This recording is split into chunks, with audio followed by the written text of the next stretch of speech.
That's why God sends us wake-up calls. That's why He allows the terrorists to strike or a tornado to rip through our city, or because for whatever reason we don't seem to give Him our attention until we're desperate. And so if we don't give Him our attention, then He's going to allow things to happen to make us more and more desperate until we do cry out. My concern is I just don't want to get past that tipping point. I don't want to get to the point that when we cry out, it's as though His ears are deaf and He's just said no more and my patience has run out. And I think we're getting very close to that, actually. That's the book of Joel, the little phrase, the day of the Lord is soon. The day of the Lord was that time when God drew the line and just said, I've had it, no more. And then He sent in the Assyrians to take away the northern kingdom of Israel. He sent in the Babylonians to take away the southern kingdom of Judah. He sent in the Romans to destroy Jerusalem. And then in the very last of the last times, we know the day of the Lord will be when the great and terrible day of the Lord is when Jesus comes back to the Mount of Olives and the whole world falls at His feet. That will be judgment on the secular world completely. But I think the idea of the day of the Lord, the principle, is that we can push Him beyond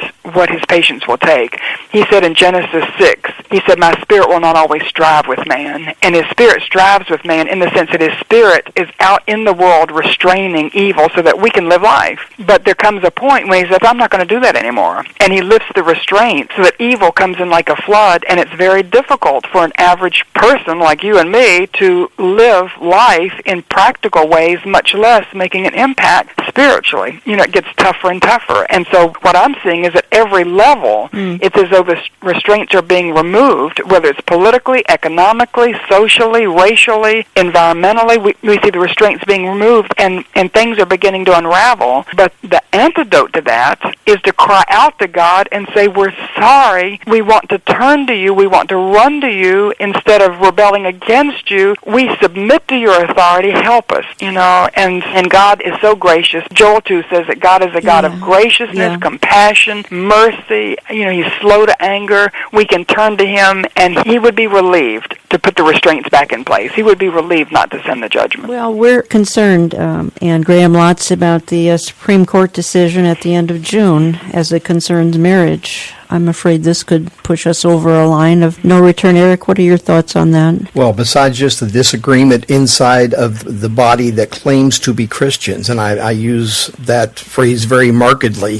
claims to be Christian, besides the disagreement among us, I think the apathy of it, if the Supreme Court goes the wrong direction on this, and they very well may, just the apathy among Christians is a sickness that so many have that they don't even realize that they're ill with. We seem to give up, and the sheer numbers of these problems and issues that we see coming at us today, I think part of that is our human nature goes to work and says you can't handle it, so don't deal with any of it. And tragically, we can't think like that because the souls of men really are at stake. And if we're silent, if we don't stand for truth, if we don't stand up, especially for the Word of God, in particular for salvation through Jesus Christ, then we have forgotten what our mission is. We've lost our saltiness. It's time to start praying that God just take us out of here because we're not being any good here on the earth. That's right. Thank you, Eric. That's so well said. And I think that Supreme Court decision, and I agree with you that the enemy has come in like a flood, and that's one of his tactics, to hit us at every level, every angle, so that we feel overwhelmed, and so we just want to retreat and say, just don't come near me. Yes. If I can be okay with my family and my house, then never mind what's going on out there, and we just withdraw and become little isolated pockets. We can't do that. And so you've said that so well. And a Supreme Court decision, you cannot change God's institution of marriage. So what they're asking is to join an institution that actually, by its very definition, they can't join. So if the Supreme Court changes that legally in America, they are very seriously defying God. And I agree with you. I think there are three reasons that we could pass that tipping point. And one is that reason. The second one is abandoning Israel. Amen. And the third one is the abortion, aborting babies for convenience. And women can scream and holler about that and say they don't do that, but the statistics show that they do. They use it for birth control. Yeah. And those three reasons alone would demand that God judge America.